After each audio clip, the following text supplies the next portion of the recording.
ಅವನು ಇದ್ರಿ ಯಾರ್ರೀ ಅವನಿಗೆ ಮಾತಾಡಂತಾರೆ ನನಗೆ ಯಾಕೆ ಕಾಂಟ್ಯಾಕ್ಟ್ಸಲ್ಲಿ ಮಾತಾಡ್ತಾನೆ ಇವ ಮನೆ ಬಂದಾಗ ಇಲ್ಲಿ ಹಾಸ್ಪಿಟ್ಲ್ ಹತ್ರ ಏನು ಮಾತಾಡೋದಿವ ಅವನಿಗೆ ದೀಪ ಉರಿ ಹಾಕತ್ತತಿ ಬಗ್ ಊರ್ದಾರತ್ತಂತ 28ಕ್ಕೆ ಮತ್ತೆ ಬರ್ತಾನಂತೀವ ನೋಡೋಣಲ್ಲ.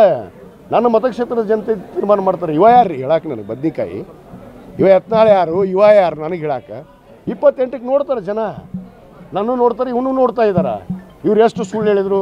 ಇವ್ರು ಮಂತ್ರಿ ಇದ್ದಾಗ ಏನು ಇದಾಯ್ತು. ಹಾಸ್ಪಿಟಾಲಿಟಿ ಕ್ಷೇತ್ರದಲ್ಲಿ ಜಾಗತಿಕ ವೃತ್ತಿಯ ಕನಸು ಇದೆಯಾ? ಜಾಗತಿಕ ಅಧ್ಯಯನ ಉದ್ಯೋಗ ಅವಕಾಶಗಳೊಂದಿಗೆ ಭಾರತದ ನಂಬರ್ 1 IIHM ನಲ್ಲಿ ಓದಿ ಪ್ರವೇಶ ಆರಂಭವಾಗಿದೆ. ಈಗಲೇ ಸೇರಿ. 2D2C ಮೀಸಲಾತಿ ಕೊಡಿಸಿದ್ರಲ್ಲ, ಇವತ್ತು ಸರ್ಟಿಫಿಕೇಟ್ ಕೊಟ್ಟರೆ ನಮ್ಮ ಮಕ್ಕಳ ಕೈಲಿ, ನಮ್ಮ ಸಮಾಜಕ್ಕೆ 2D2C ಮೀಸಲಾತಿ ಬಂತ.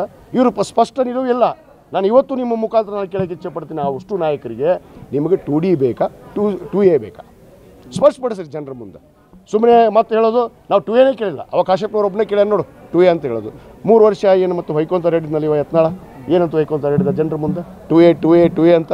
ಇವತ್ತು ಗುರುಗಳು ಹಿಂದೆ ಬ್ಯಾನರ್ ಹಾಕ್ಕೊಂಡೆ ಕುಂದಿರ್ತಾರೆ 2A ಮೀಸಲಾತಿಗಾಗಿ ನಮ್ಮ ಹೋರಾಟ ಅಂತೇಳಿ. ಮತ್ತು ಇವತ್ತಿಗೂ ಅದೇ ಬ್ಯಾನರಲ್ಲಿ ಕುಂದಿರ್ತಾರಲ್ಲ.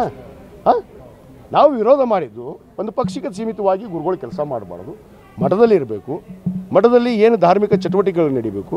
ಬಸವಣ್ಣನ ಒಂದು ಐಕ್ಯ ಸ್ಥಳ, ಪವಿತ್ರವಾದ ಭೂಮಿ, ಅಂಥದ್ರಲ್ಲಿ ಧಾರ್ಮಿಕ ಚಟುವಟಿಕೆಗಳು ನಡೀಬೇಕು. ಗುರುಗಳ ಮಠದಲ್ಲಿರಬೇಕು. ಇವ್ರು ಮಾತೈತ್ರಿ ಮಠ ತ್ಯಾಗ ಮಾಡಿದ್ದೀನಿ, ನಾನು ಸಂಚಾರಿ ಪೀಠ, ಅಲ್ಲಿ ಹೋಗಿದ್ದೆ ಇಲ್ಲಿ ಹೋಗಿದ್ದೆ, ಎಷ್ಟು ಸರಿ ಜನ ಮಾತ್ರ ಕೋತಾ ಇದ್ದಾರೆ, ನಾನಲ್ಲ.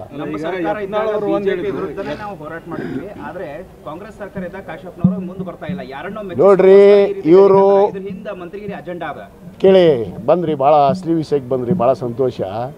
ನಾನು ಹೋರಾಟ ಇಲ್ಲಿ ಮಾಡಿಲ್ಲ ಅಂತ ಹೇಳ್ತಾ ಇಲ್ಲ. ನಾನು ಮುಖ್ಯಮಂತ್ರಿ ಬಳಿಗೆ 3 ಬಾರಿ ಕರ್ಕೊಂಡು ಹೋದವನೇ ನಾನು ಈ ಸರ್ಕಾರ ಬಂದ ಮೇಲೆ. ಮುಖ್ಯಮಂತ್ರಿಗಳು ಏನು ಹೇಳಿದರು, 1.5 ತಾಸು ಮೀಟಿಂಗ್ ಮಾಡಿದ್ದಾರೆ.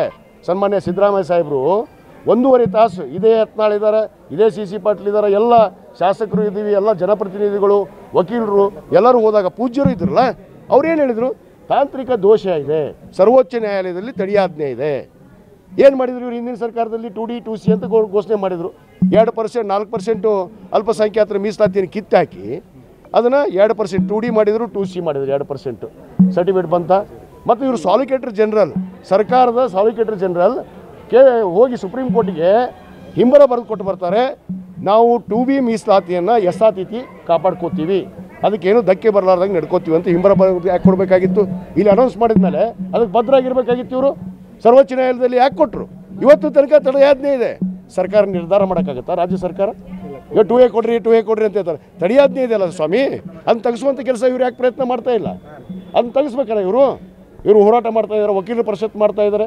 ನನ್ನನ್ನು ಹೊರತುಪಡಿಸಿ ಇವತ್ತು ಪಕ್ಷಕ್ಕೆ ಸೀಮಿತ ಮಾಡಿಕೊಂಡು ಗುರುಗಳನ್ನ ಅವ್ರ ಕಪಿ ಮುಷ್ಟಿಯಲ್ಲಿ ಇಟ್ಕೊಂಡು ಇವತ್ತು ಆಟ ಆಡೋವಂಥವ್ರು ಅವರು. ನಾನು ಯಾವುದೂ ಹೋರಾಟದಿಂದ ಹಿಂದೆ ಸರಿದಿಲ್ಲ. ನಾನು ಕಾನೂನಾತ್ಮಕ ಹೋರಾಟ ನಡೆದಿದ್ದೀನಿ. ನಾನು ಖಂಡಿತವಾಗಿ ನಾನು ಕೇಳ್ತಾ ಇರೋದು ಇವತ್ತು ನನ್ನ ಸ್ಟ್ಯಾಂಡ್ ಒಂದೇ, 2Aನೇ ನಮಗೆ ಬೇಕು. ನನ್ನ ಬದ್ಧತೆ ಇದೆ. ಇವ್ರಿಗೆ ಬದ್ಧತೆ ಇದ್ದರೆ ಹೇಳಂತೇಳ್ರಿ 2A ಬೇಕಾ 2D ಬೇಕಂತ.